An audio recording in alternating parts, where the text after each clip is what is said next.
Because you don't wanna ruin the mood of the live selling pati yung team. So we try to ignore as much as possible and just focus on the live.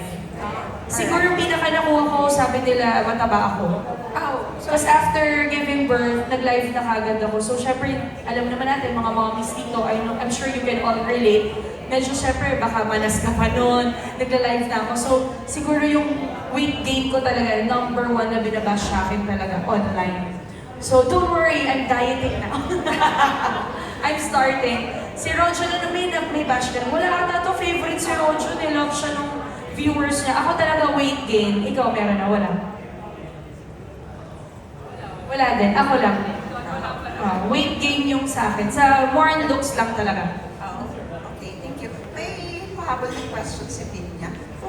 Dahil dun sa live selling, may time pa kayo with each other. I mean, si Rojo and si Zainab. Yes, madami pa kaming time. Sobrang dami namin time. Minsan nga sabay po kami nag-live sell. Pag nag-live sell si Dayan, nakasupport ako sa kanya. Tapos pag ako nag-live sell, nandun lang si Dayan. So pag medyo mababa yung sales ko, "Babe, punta ka dito, tulungan mo ako, please." So pag pumapasok si Dayan, tuloy-tuloy na yung pagtaas ng GMP. Tapos yun, pag wala naman kaming wala kaming work that day, lumalabas pa rin kami nila Isabella and Bugin. So na-enjoy pa rin namin yung time namin na family. Thank you, thank you. Thank you.